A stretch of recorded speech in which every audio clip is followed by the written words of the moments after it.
Cok. Ya. Udah mulai. Oh, udah mulai ya.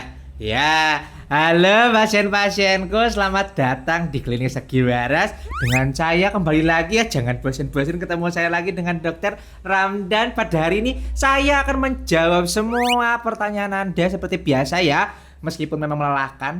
Dari mulai pertanyaan yang sangat berfaedah sampai ke pertanyaan yang bikin saya makin gendeng.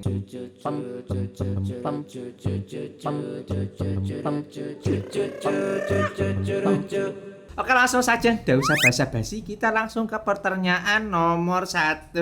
Oke, Dok, kalau kentut terus normal gak sih? Berapa kali frekuensi normal orang kentut dalam sehari? Wah, kita sudah diawali dengan pertanyaan-pertanyaan yang tampak sepele ya sebenarnya pertanyaannya. Tapi ini sebenarnya pertanyaannya patut kita jabarkan dengan lebih panjang lagi ini ya. Pertama-tama saya jelaskan dulu terkait dengan bagaimana manusia itu bisa kentut ya. Kentut itu bahasa medisnya itu adalah flatus. Jadi kalian nih kalau misalnya kalian mau nongkrong-nongkrong gitu ya, pengen kelihatan keren gitu, aduh gak kuat nih pengen flatus. Nah itu kalian bakal tampak sedikit kekerenannya meningkat 30% ya. Bilangnya aduh pengen kentut atau bau flatus gitu. Nah itu kan unik ya kalian ya. Berbeda dengan yang lain, kalian jadi makhluk astral ya. Nah, flatus atau si kentut itu sebenarnya itu adalah kumpulan gas yang terakumulasi saat kita makan, saat kita mengunyah, saat ada makanan atau minuman yang masuk. Karena ketika kita makan atau minum itu pasti ada gas yang masuk sedikit demi sedikit. Gitu ya. Jadi sedikit-sedikit itu ada yang masuk ke dalam mulut kita. Nah, ketika terakumulasi banyak bersatu dengan makanan yang ada di usus dan pencernaan kita, maka timbullah yang namanya gas yang berbau. Biasanya itu karena bercampur zat yang namanya sulfur atau kita kenal dengan belerang. Makanya kentut bau belerang ya. Itu. Kalau ditanya ya, normalnya itu berapa lama? Oh tadi itu kentut itu memang berbau ya. Gak ada kentut yang wangi. Kamu minum molto juga kentutnya bakal bau sama ya. Jangan minum molto. Berapa frekuensi kentut yang paling baik itu yang normal ya? Gak ada sebenarnya, tergantung berapa banyak makanan yang mengandung gas atau misalnya berapa banyak gas yang masuk ke dalam tubuh kita. Gak ada range-nya sebenarnya ya. Tiap orang kan makan beda-beda. Nah itu sangat berpengaruh juga. Tapi ada beberapa kondisi di mana ketika kentutnya itu berlebihan, itu atau ada gangguan kentut gitu ya, itu harus dilakukan pemeriksaan lebih lanjut ya. Contohnya adalah kentut yang sering disertai dengan perut yang membuncit dan nyeri, atau misalnya mencret. Pas misalnya lagi kentut ada ampasnya keluar sedikit, nah tapi sering. Nah, itu harus diperiksa lebih lanjut ya. Apalagi kalau misalnya tadi kembung sudah ya, perutnya sakit melilit yang berlebihan atau tidak bisa BAB, bahkan tidak bisa kentut. Nah, itu kondisi-kondisi terkait dengan flatus. Ya, terkait dengan flatus yang harus membutuhkan perhatian lebih lanjut. Ya, gitu ya terkait dengan kentut. Oke, pertanyaan selanjutnya. Dok, kenapa sih tulisan dokter sulit untuk dibaca? Wah ngawur, sopo kising nanya. Tulisan dokter sering dibaca. Emang susah ya? Susah, Dok. Kalian pernah baca tulisan dokter? Pernah. Saya akan mematah keyakinan itu. Saya akan menuliskan tulisan. Kalian pasti bisa jawab. Ini apa? Ya? Tulisan dokter tuh bagus. Tulisan saya nih paling bagus nih. Nah. Pasti kalian semua bisa baca. Ini apa? Ayo, pasti bisa. Pasti bisa. Ayo. Paul. Robot. Kok robot sih? Kok Paul sih? Ini paracetamol. Udah ada yang bisa baca. Ini gampang loh ini. Oke, saya ganti yang lain. Ini P. Gimana sih? Bagus loh tulisan saya ini, bagus loh. Sekarang kita lanjut tulisan kedua coba ya. Yang lebih gampang sedikit.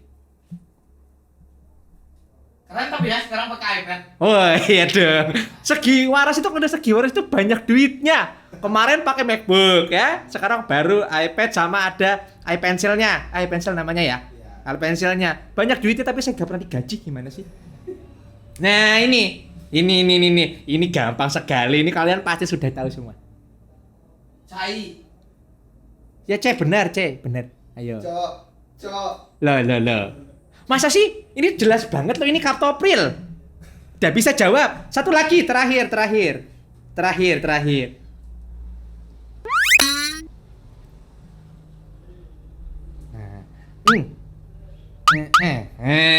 Ini awalnya C, ada I-nya 3. Gampang banget ini. Ayo. Tramadol. Waduh, Cinta. ini gampang loh. Terusan saya bagus kok, kadang udah bisa jawab. Ini kalian yang goblok kayaknya, bukan saya ini. Ini saya tirisin obat gatel. Obat babak ya. Jadi terbukti ternyata ya terusan dokter jelek ya.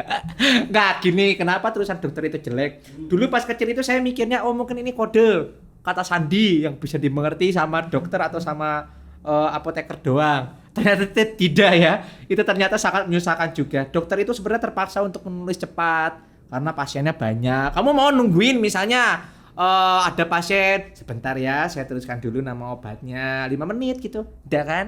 Ya kan, kelamaan kan ya. Yang penting itu adalah apoteker itu harus sudah tahu tulisan dokter. Makanya tuh apoteker tuh hebat loh. Tulisan saya yang kayak tadi tuh mereka nggak pernah protes. Obatnya keluar bener. Kalian aja yang udah tahu ya. Jadi sebenarnya bukan kode ya. Cuma memang apoteker sudah sering. Karena kan kalau nulis obat itu misalnya kaptopril misalnya 20 mg. Nah kadang yang kelihatan cuma 20 mg-nya doang sama dosis. Apoteker sudah hafal gitu ya. Bagus kok tulisan saya. Ya, oke lanjut ya. Pertanyaan selanjutnya. Dok, kalau mata ikan itu kenapa ya? Terus nyembuhinnya itu gimana? Nah, ini bagus pertanyaan sekarang, bagus ya. Mata ikan itu bukan dikarenakan kalian kebanyakan makan matanya ikan ya. Beda ya. Terus mata ikan juga tidak bisa melihat ya. Terus kalau kalian mata ikan itu jangan dikasih obat mata ya.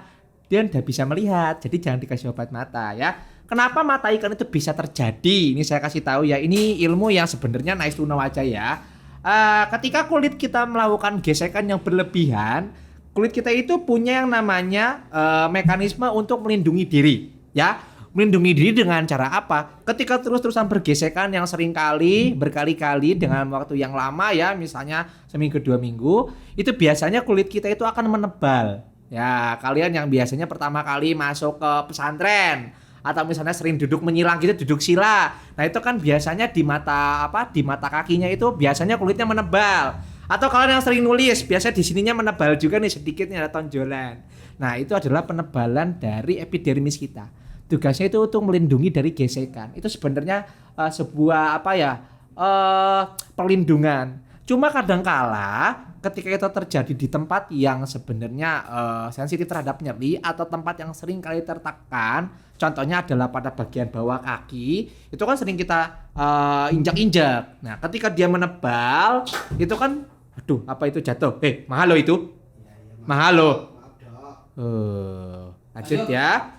Ketika dia itu tadi sampai siapa? Oh ya, ketika dia menebal, itu kan dia ketika kita injek itu akan tertekan. Nah, itulah rasa yang menyebabkan rasa nyerinya. Maka seringkali mata ikan itu menyebabkan rasa nyeri ya. Mata ikan itu sebenarnya harus diobati. Dia tidak harus diobati. Dia akan hilang sendiri, cuma kadang-kadang membutuhkan waktu yang lama. Itu alasan diobati adalah karena nyeri dan tidak nyaman serta secara estetika itu kurang baik. Tapi sebenarnya itu dia tidak membahayakan, tidak akan nular ya. Mata ikan. Enggak akan nular mata ikan itu ya. Istilah medisnya itu lumayan keren, namanya clavus. Kita udah 2 ya tadi ya, Flatus dan clavus, adik kakak. Nah, ketika si clavus itu dia tertekan-tekan itu makanya nyeri. Nah, obatnya itu biasanya bisa dikasih dengan obat yang namanya, saya lupa namanya apa itu, ntar saya cari lagi obatnya, saya tulis di bawah. Tapi yang jelas ada 2 metode. Kalau nggak dikasih obat, dioles gitu obatnya, dia membutuhkan waktu sekitar 6 bulan sampai 1 tahun, bahkan sampai 3 tahun pengobatannya. Makanya lama, harus terus-terusan dikasih. Atau untuk cepatnya itu adalah diambil atau diangkat ya sama dokter, jangan sama kalian sendiri. Kebanyakan kalian tuh suka tahu dengan pisau dapur, kalian cungkil pakai silet, pakai cutter, yang ada luka infeksi makin parah ya. Itu yang salah. Jadi mendingan ke dokter saja kalau sudah mengganggu. Gitu ya tentang mata ikan. Kalau gesekan akibat cinta tangan, Dok? Aduh, gesekan cinta tangan. Nanti ada yang menebal juga seperti itu ya. Itu sebenarnya karena kulitnya beda, lebih tipis, itu lebih sering lecet. Kita ngomongin apa ya tadi ya? Oke, lanjut ya. Oke ya, tadi kita lanjut ke pertanyaan selanjutnya ya. Pertanyaan keempat. Dok, apakah grepe-grepe? Dok, apakah grepe-grepe dapat mempengaruhi ukuran dan konsistensi payudara?